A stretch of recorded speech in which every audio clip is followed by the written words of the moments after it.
Alright, let's fucking go. Yeah. Okay, I think I'm a boomer. I think I'm a zoomer. I think I'm a doomer. Damn, I'm Montezuma. Okay. EGWHITE coming with the heat. I stay fooling with my bop. My tunes will make your speakers hot. Dance floor, hopscotch, baby, do the pop. Yeah, welcome to the Grillcast, the only podcast in the world dedicated to radical centrism. I am your host, Orion, and I am joined today by Micah, back from the dead. What's up, guy? We are also joined by Mason. What's up? I've improved sound quality this episode after last episode's fiasco. Yeah. I saw the problem and I found solutions. The radical centrist Dude, you way. sounded like you were fucking underwater. Yeah. It was wild. I could not fix it. I didn't know it was that bad, and then I listened to the episode and I was like, oh, fuck. I really blew it on this one, especially because it was, I don't know, I was having a lot of fun on that episode and I was pissed about it, but... So I took steps. I fixed the problem, I saw both sides, and I found a middle path. That's what us centrists... You sounded like... That's what we do. You sounded like you were underwater in an airtight sealed tank with, like, fucking sound system on the inside, blaring static.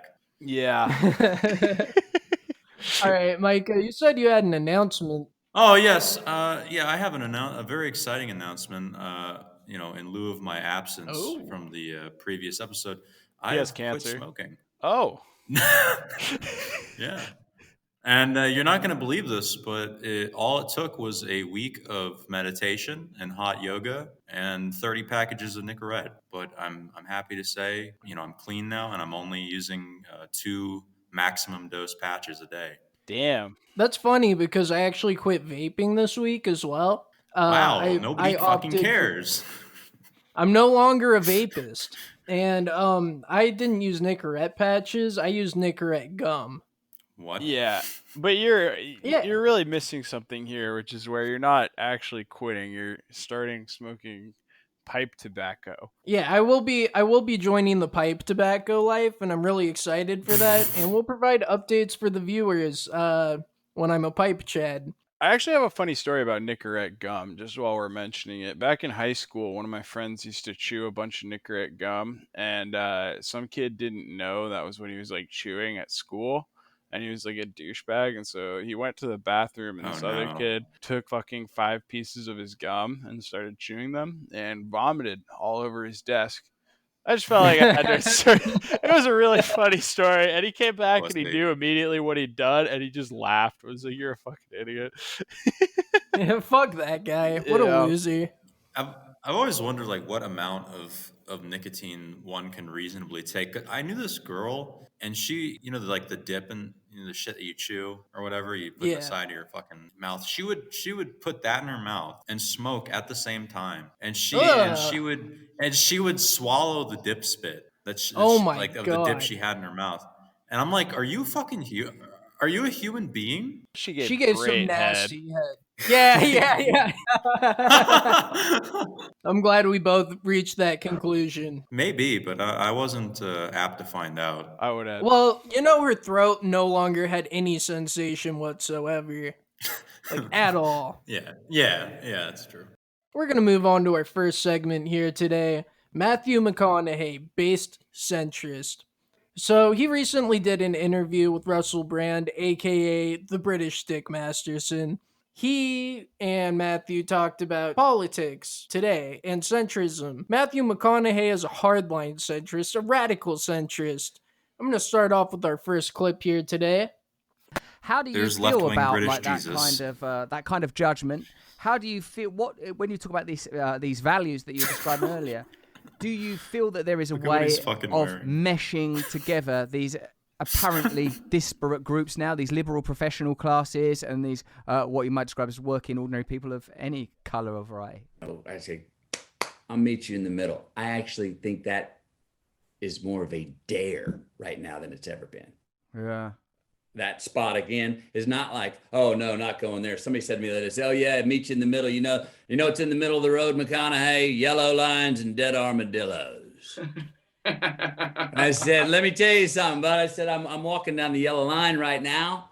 And the armadillos are running free, having a great time. I said, you know why? I said, the other two sides, the two vehicles on either side of the political aisle are so far apart, their fucking tires aren't even on the pavement anymore.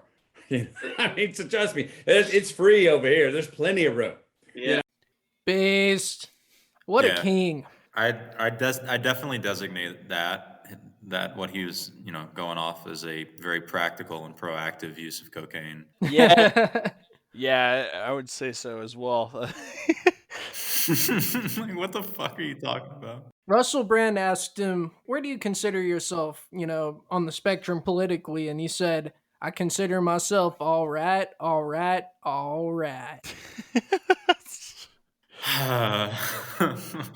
thanks for letting me get that shitty joke out there. Now you may be wondering to yourself, that's centrist, sure, but is that radically centrist? That seems just kind of like middle of the lane, boring shit. And this next clip is going to prove that yes, he is in fact a radical centrist.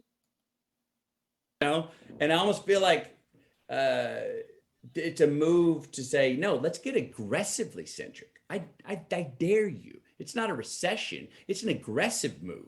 And if it's framed like that, one, I think that can relate to a lot of people on the right of going, well, you daring me? It's like this COVID thing. It's like, I had to go, whoa, this enemy doesn't want hand-to-hand combat. Don't run out on the street with your gun and knives to try and fight this one. That's what he wants.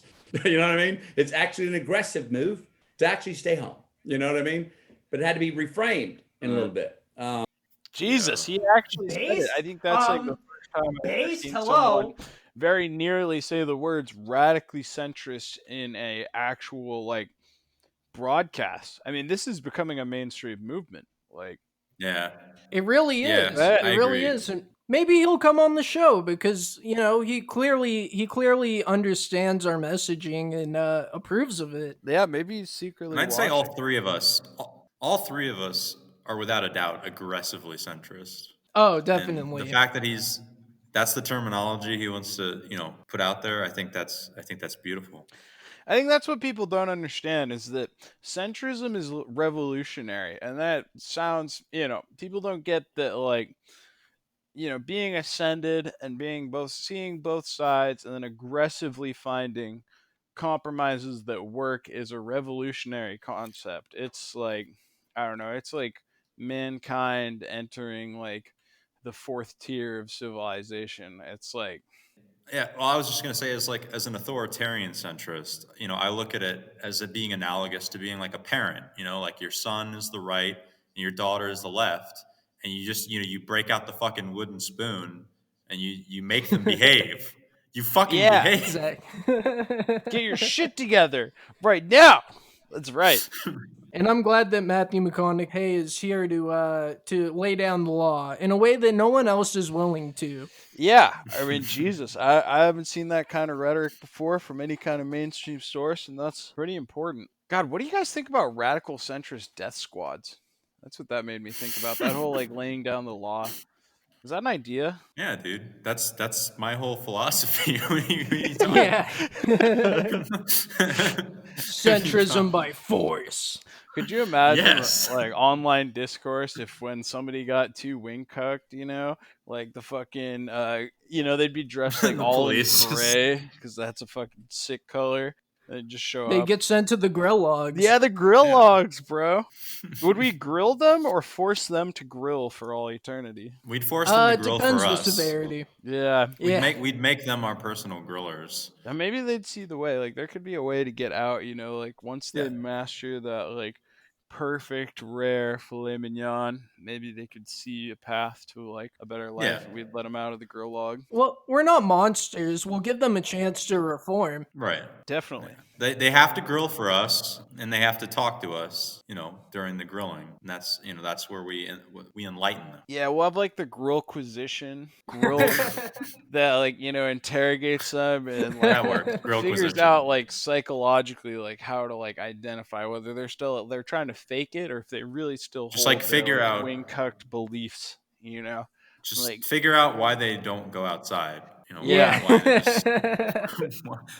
Yeah, no internet for the wing cucks. That would be, obviously the first thing. It'd just be the grill log would actually just be like a big barbecue party. No, these people definitely can't have internet. That's absolutely correct. That's the whole problem. That's how you start fixing them. That's the beginning, cutting off their internet, and then when they go out to protest, then you can then scoop them up. And the ones that accept it, they can stick around. They still have a chance. See, that's actually kind of interesting. You can unite people against a common enemy. And so you make, you force these rightoids and these leftoids together and force them to, try and rally against you, the centrist. But when they rally together against the centrist, they become the centrist. It's a winning battle. We need a twisted form of net neutrality where we pay internet providers to limit the access of certain people. Yeah.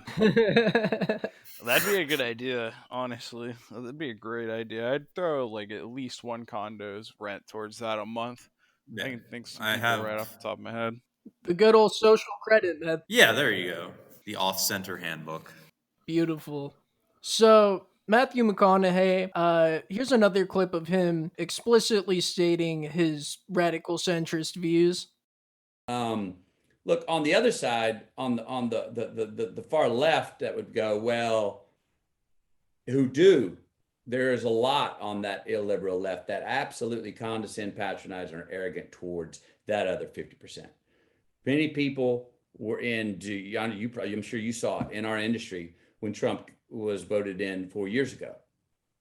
They were in denial that it was real. And some of them were in absolute denial. And even now, we're going to see if we can stabilize coming out of, looks like Biden's our guy. Well, now you've got the right that's in denial because they're saying it's fake news. And I understand they've been fed fake news. No one knows who the hell to believe, right? So they're putting down their last bastion of defense. I think I've mentioned this on the show before, but that has been kind of the hilarious turn where I don't know, all the right wingers were all smug with the whole Russia thing and shit, when all the left wingers were wigging out about Hillary winning. They're like, it's not fair, it's not real. And now the tables have turned, and those same right wingers that were like, look at these people, they won't accept the will of the people, blah blah blah, and now they're all just we can still win. Dude, I was on 4chan for some reason, and people are like, bro, Trump's, for some reason. Trump's, yeah, for some reason. Yeah, I mean, I'm not gonna say I just happened to fall there for some reason. I don't know what happened. But it's a pop-up, Mom. They're still saying it's a virus. It just pops up sometimes, bro. But they're still saying dude, Trump's totally gonna win, and it's oh my god, man, you need help. No, he isn't. They're still betting money on Trump somehow. Yeah, I've seen that, people betting money. It's bro, come on, man. Get it together. I don't know. That's pretty crazy in denial. To still think Trump is somehow gonna turn this around and win at this point. That's wild. Yeah.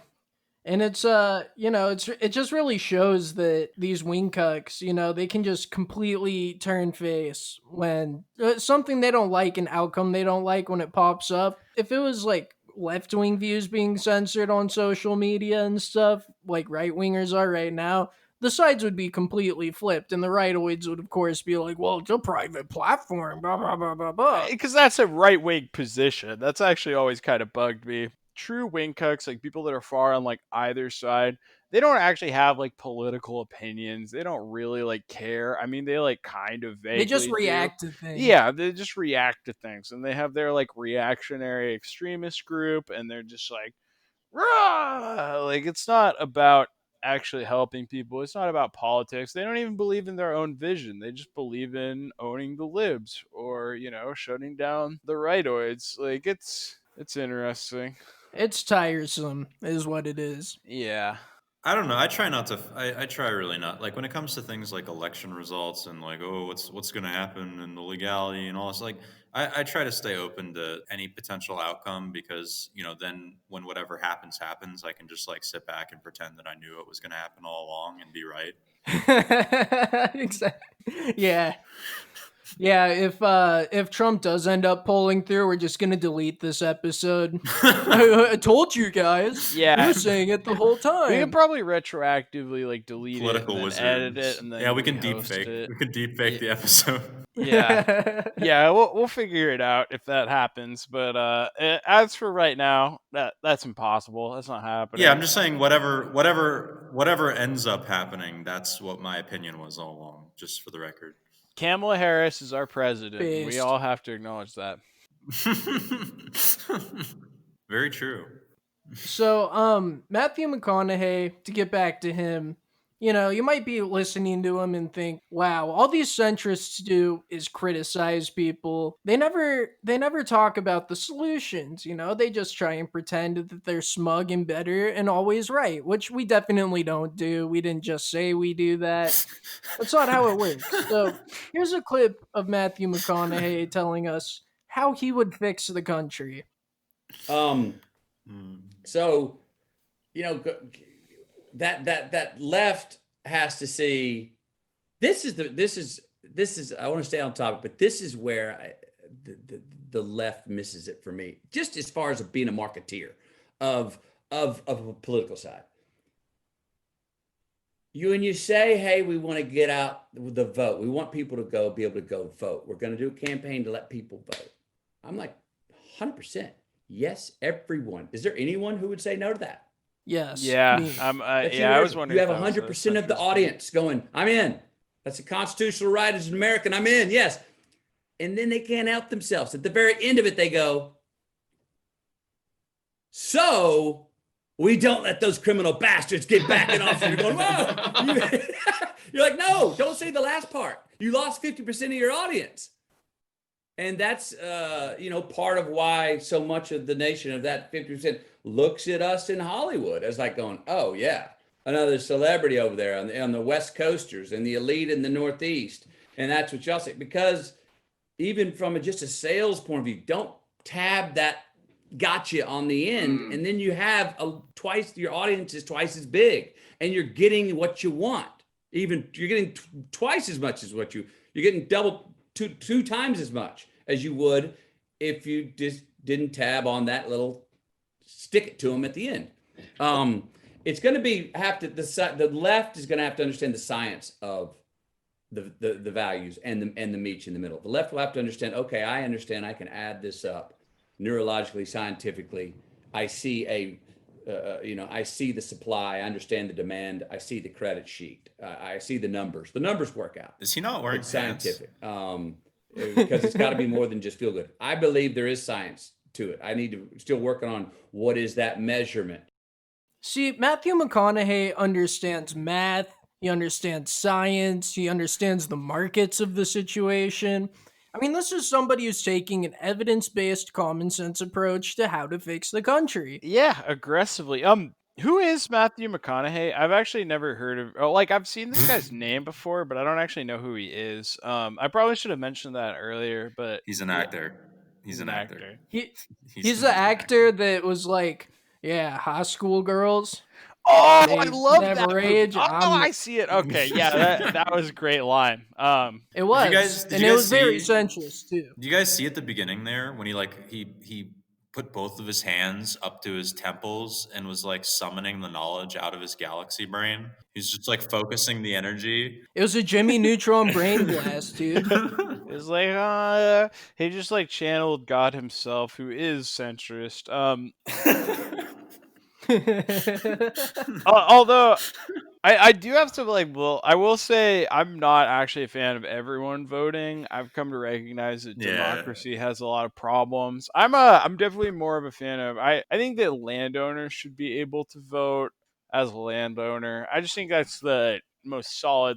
You own a piece of the country, you get a vote. It really solidifies you need some kind of merit to own land. And also, I don't know, I want to sell off a bit of land, and I could divide it up into like quarter-acre parcels and then sell them just so that people have voting rights. And I feel like that would drive up the price. We could take the population of the country and we could sell the right to vote to a cap of 50% of the population. Well, I think rentoids deserve the right to vote, but they shouldn't be weighted the same. They should be 3/5 of a landowner's vote. What do you think about that? I call it the 3/5 compromise. It's a new concept that's never been laid out before, but I think it could work out pretty well.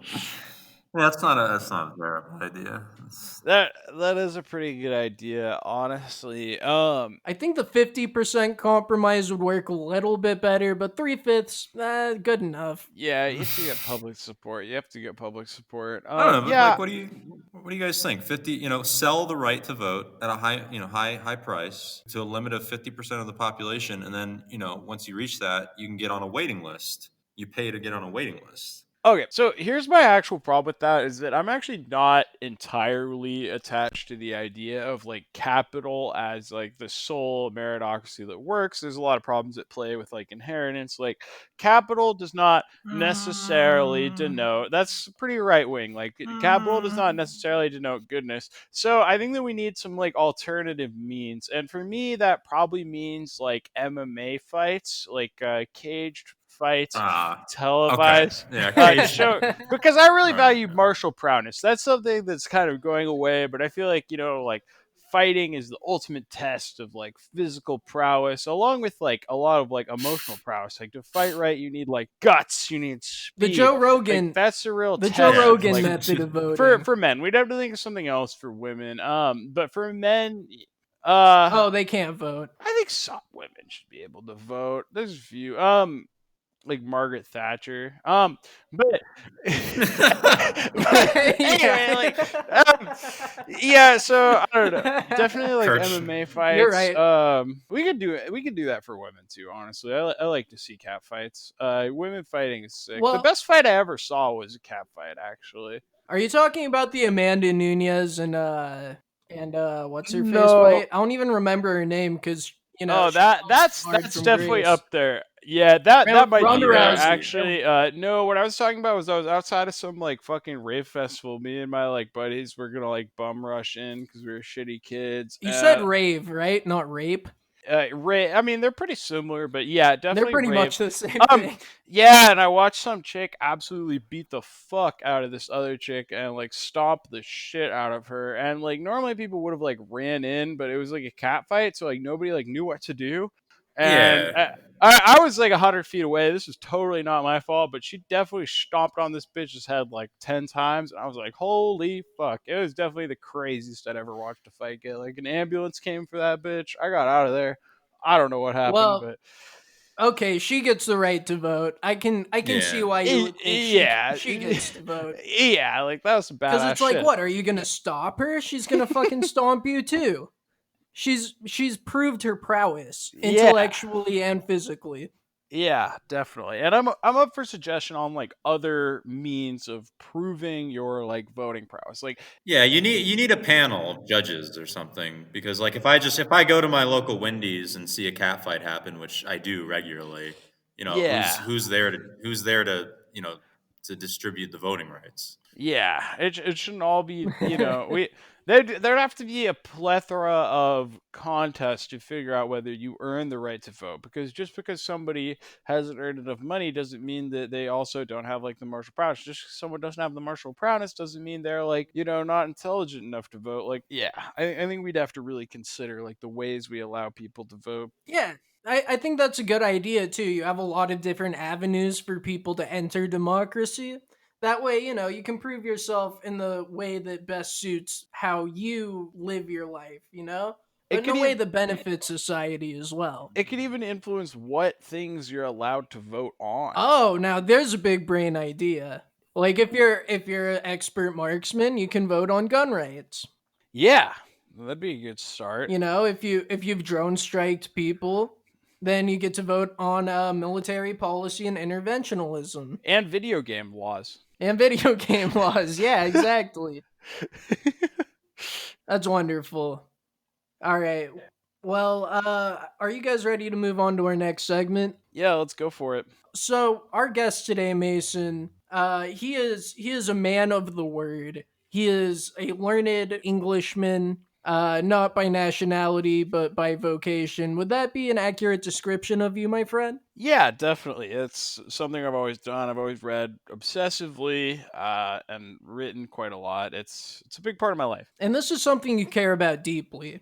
Yeah, that's the entire thing of it. Like, I'm in a college degree for English because I care about writing and I care about reading. I care implicitly about. I'm clearly not in them for the monetary like gains. It's not there. Yeah. Yeah. Why don't you tell us a little bit about what it's like to be in that field of education right now? So this is something I've ranted about, unhingedly ranted about to these guys pretty often, and I'm not in quite as angry of a space right now because I haven't had class for like a week. Basically, it is. We don't have like a class on like how to write dialogue. We don't have like a class on like.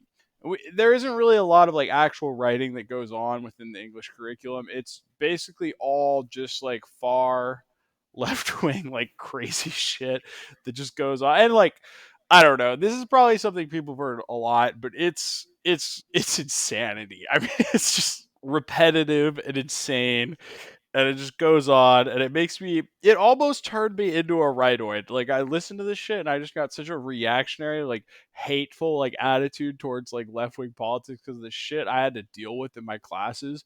And then I realized that wasn't the way, and then I couldn't let these wing cucks turn me into another wing cuck. But it's it's worse than you can imagine. Like, it's insanity. All right, so why don't you go in and tell us a story? One in particular that I remember is regarding deaf people. You Yeah, want to talk about yeah, that? I've ranted about this. This is probably my least favorite example of all time. So I was in a class that was about. It was supposed to be a children's lit class. I was kind of late signing up for classes, so I just went for it.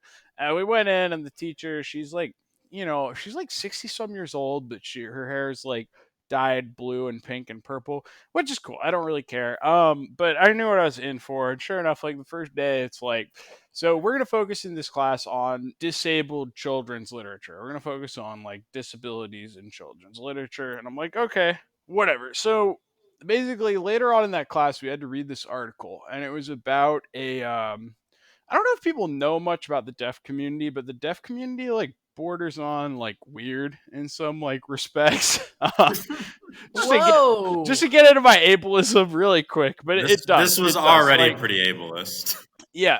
And so we had to read an article, and it was about how there was a deaf mother who wanted to have a deaf child. And so she specifically sought out a sperm donation from a deaf man so that she could have a deaf kid because she wanted her to be a part of her community. And so the Could you imagine? Hold on one second.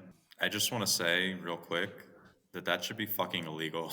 Yeah. Absolutely. Yeah, I think that's pretty messed up. So anyway, so she got a kid that she had her kid, and her kid had hearing problems but wasn't fully deaf, but they could actually fix it through an operation, but it had to be done early in life or else the kid wasn't going to be able to hear for the rest of their life. And the mother voluntarily said no to the operation, and because she wanted her kid to be deaf for life so that she could be a part of the deaf community. That's very anti-choice. Yeah, that's literally what I said. So I went to class, I read this article, and I went to class, and I was like, yeah, I think that's messed up. I think the kid should have like a choice. It's, something like whether they want to be able to use their ears. I think that's important. I think that matters. And so you fucking ableist retard, how dare you? Yeah, so I'll never how could you? I'll never fucking forget this. Like the chick in front of me in class, she's wearing like UGG boots, has like a $400 fucking purse, like like attractive white woman goes after I'm done with my spiel, which was basically like, I think this is pretty like anti-choice. I don't agree with this. And I really was trying, like, I knew that, I was trying to be pretty like okay about it. Like, I've been covert about like a lot of things in my like English career.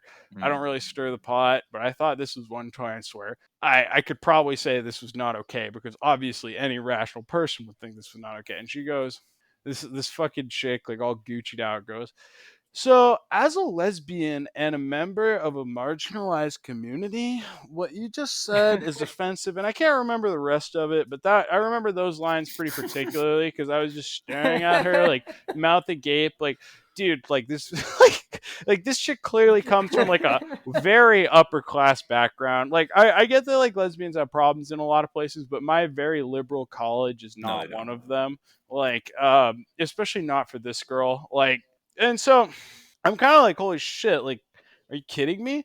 Like, and then the teacher comes in and goes, yeah, I think Mason just really showed us the knee-jerk ableist attitudes that are ingrained in our society. And I almost walked out of class. I would prefer that the child have their hearing if they're able to.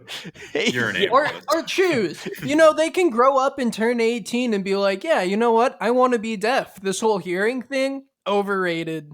Yeah, like yeah, they could go neuter their own ears. Like that was what was crazy to me was in this particular instance. Like I've been like very covert, like particularly at that time. Like I'm very centrist now. I was kind of right wing back then, but I was very covert in my English class because I never wanted to stir drama. In this particular instance, I just thought it was so common sense and so silly that I could probably talk about like like being pro-choice for a child and like not wanting them to be forced into like their parents' community. And it was crazy. I didn't walk out. I just sat there and was just like, what the fuck? I didn't say anything else for probably the rest of the quarter in that class. You got cucked, bro. Yeah, Linguistically cucked. It was something fucking else. Just, the chick in front of me, I'll never forget that. As a lesbian and a member of an oppressed community, and I'm just looking at her like with her like fucking $500 purse and like her fucking Ugg boots and shit, and just being like, you fucking. And her parents paid for her to be there, probably. yeah, 100%. I'm just like paid her rent and shit. Yeah, like, and I'm just like, you fucking like. I don't know, and that was when I was living with Homie House too, and like, I don't know, it's just crazy. Yeah, that was pretty bad. That's so demoralizing. If I was in your situation, I would definitely spurg out. I want to say that really that speaks to your centrist ethos. Even at the time when you were wing cucked, you were able to keep it in, not have a gamer moment or anything. Yeah. Gloves stayed on. This might not sound like a very centrist opinion, but I really don't think that lesbians have life that bad. I actually kind of lesbians do have a little bit of hardship because they're like women, like, oh man, like this. They have to act like men. Yeah, that makes it really hard. Here's why: women don't grow up thinking that they need to like pursue like other people like aggressively like men do, like not in the same way. And so I think it's harder for lesbians to like find other women and find a like relationship, whereas like gay men, like they have it pretty easy, very aggressively. Like I think lesbians have like a genuine like problem when it comes to like finding intimacy and finding partners. I think it's a little harder for them, and I think that probably can be like hard. As far as like being stigmatized by the public, I don't really I'm talking about that's what I mean, is like being stigmatized or being being adversely affected by our institutions or whatever. Like nobody we love lesbians. Everybody loves lesbians, this is true, but everybody likes attractive lesbians. That's the caveat. You have to be very good looking, and then everyone loves you, but is that most lesbians? I don't know about that, man. I don't think that that's how it is, so it's kind of like one of those audience. If you're watching this and you're a lesbian, send us a picture. And leave us a voicemail. Leave us a voicemail and your opinions on lesbians. What's funny is that I've looked at our data for our demographics, and I think we have like 2% women listeners, and I'm pretty sure that's all my girlfriend. So I don't know how much data we're gonna be able to harvest from this. We gotta do some more outreach.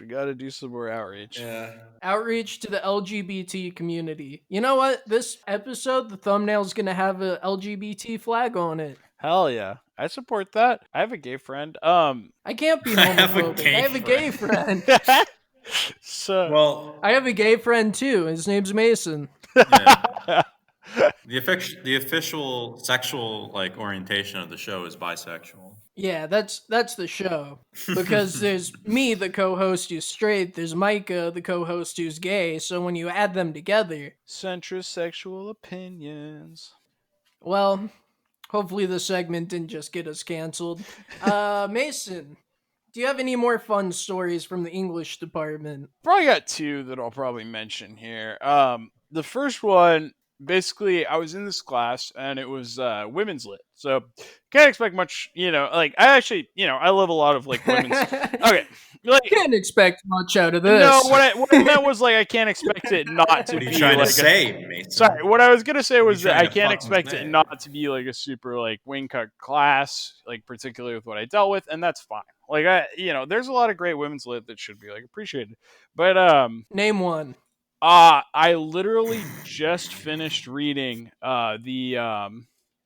oh my god, you just put me on a spot. The last book is The Burning God. Stop. No, I forget her name, but the last book's The Burning God. The Harry entire Potter, series is I forget, but it's a really good fantasy book.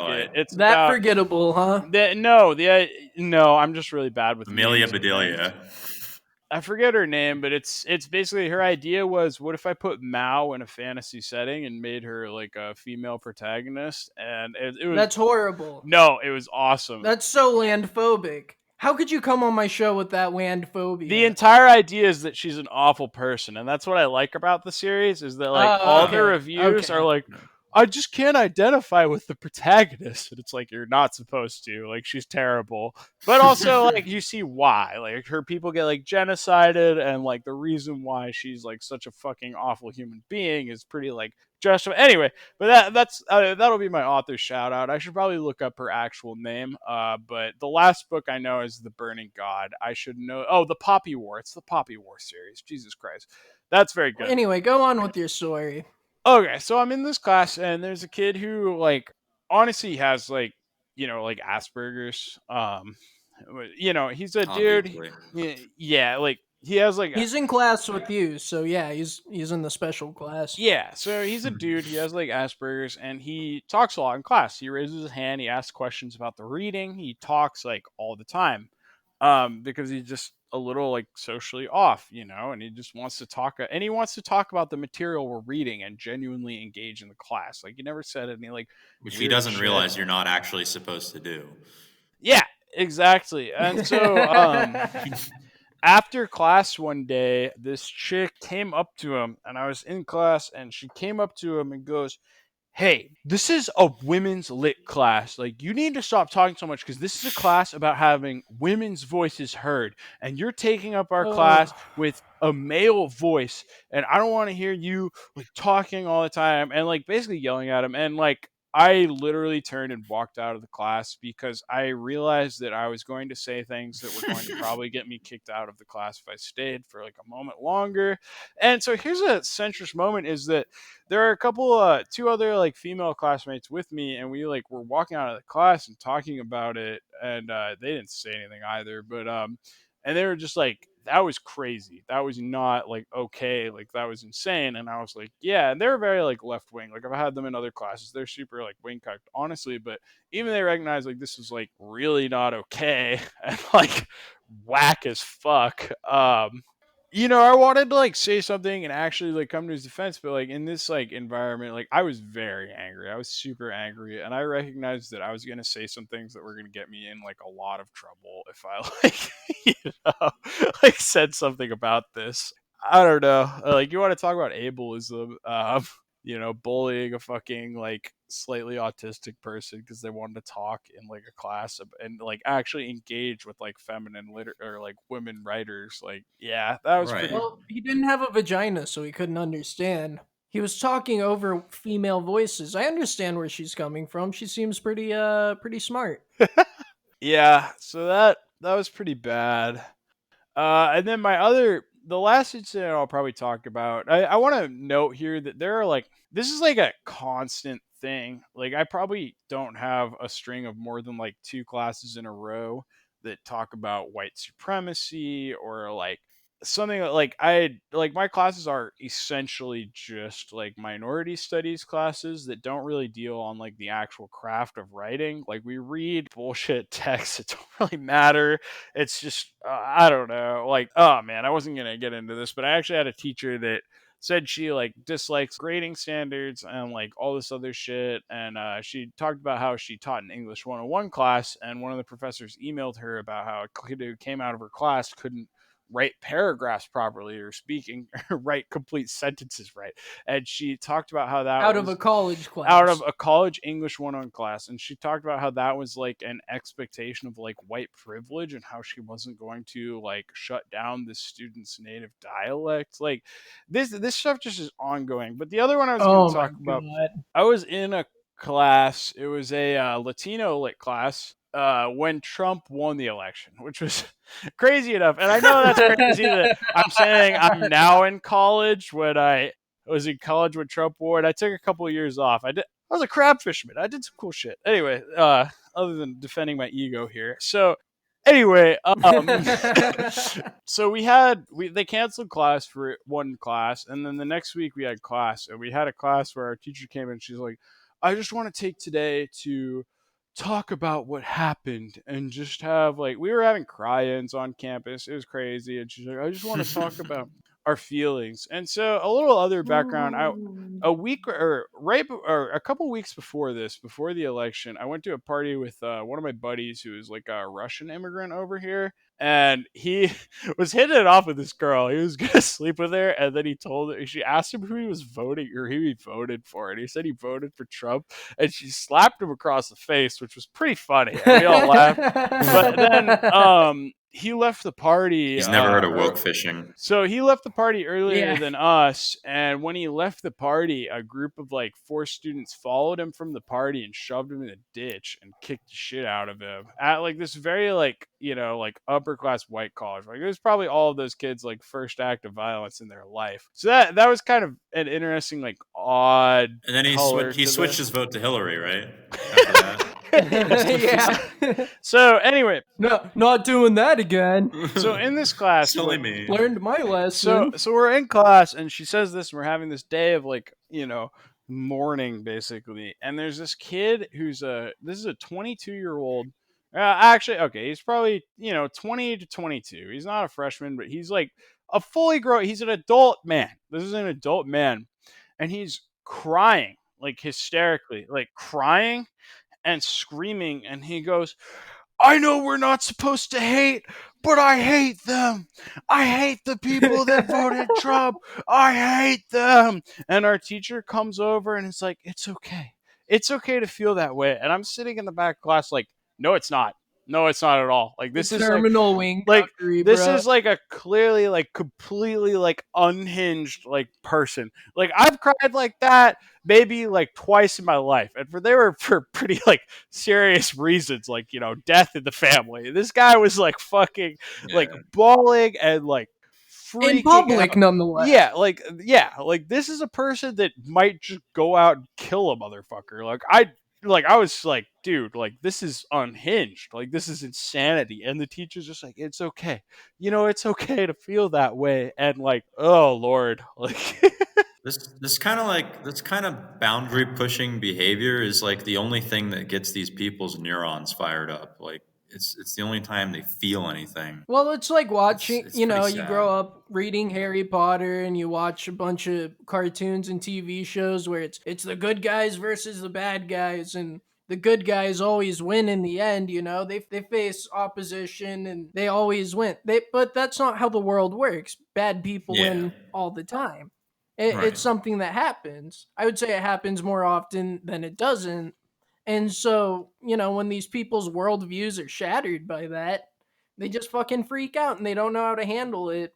And that's not even exclusive to leftoids. That's what we're seeing right now. That's what we're seeing right now with rightoids. And I like to call that Harry Potter syndrome. That's another thing in lit class was we were talking about favorite series, and the most popular answer was Harry Potter, and the second most popular was Avatar: The Last Airbender in a fucking 400 level, like a senior level English class. And I was like, holy fuck. Like, it's an absolute fucking Burgerland moment. This is bad. For real. But no, and what I don't think you touched on there is like that actually comes down to like badly written villains too. Is like Voldemort's kind of a terrible villain. I know he's interesting to a lot of people, but he's not interesting in the way that he's just a bad guy. He's just a bad dude. Well, and most villains in the real world have a large, long nose, whereas he has no nose. It's very unrealistic. Oh, yeah. Well, I mean, like most like villains in the real world. Like Jesus I was just Christ. Talking about that. Like he just got canceled. I don't even know I'm going to try on this episode anymore. It's not even going to air. But anyway. Wait, are both of you saying you've read Harry Potter? Or? Yeah, I've read Harry Potter. Yeah. I genuinely like Harry Potter as a series, but you have to acknowledge it's a young adult series that isn't like meant to like encapsulate like real world. Like I don't know, Sure. Yeah.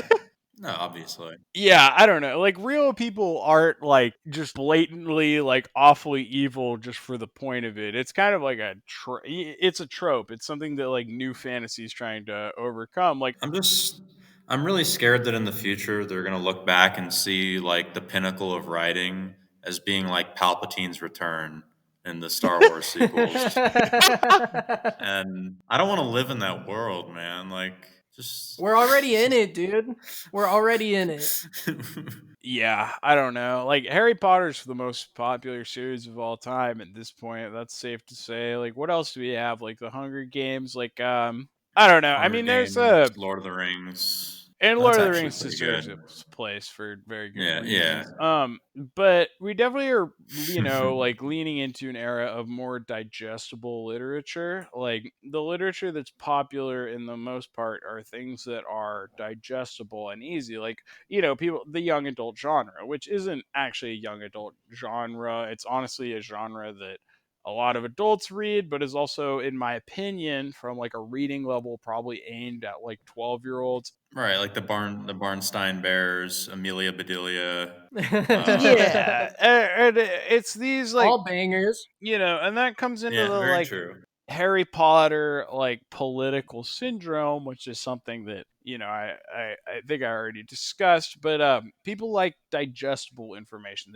There's like within the broader like readership like of like normal people, they like themes they've seen before, digestible like characters, they like seeing like familiar ideas, and they like kind of black and white characters, like not anyway, but they like characters that are in the like public media. Morally great characters they're more popular within like the actual like readership of people that read frequently, but in the like it's more popular with like people who play Fallout New Vegas and like Knights of the Old Republic.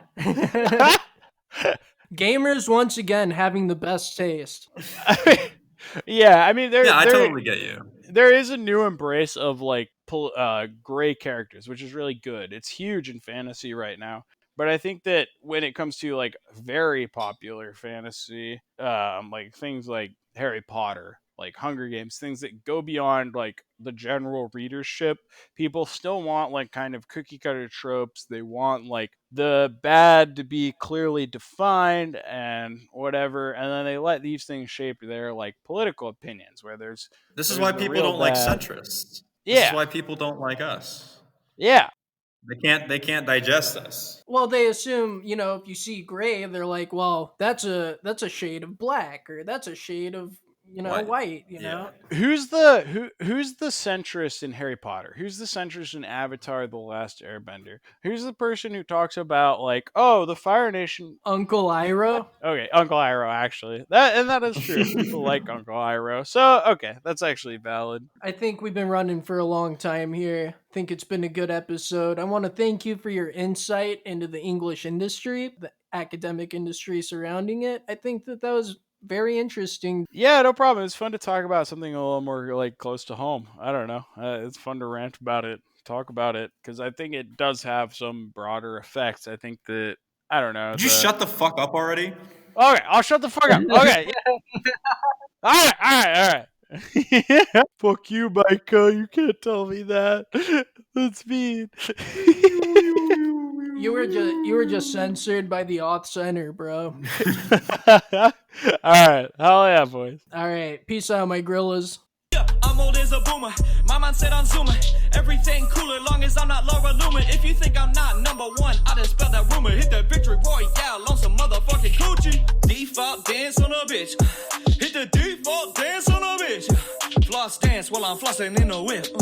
Victory royale when that chopper hit. Self-incrimination, I have no participation. News keep asking, I don't say shit. You can't have my conversation.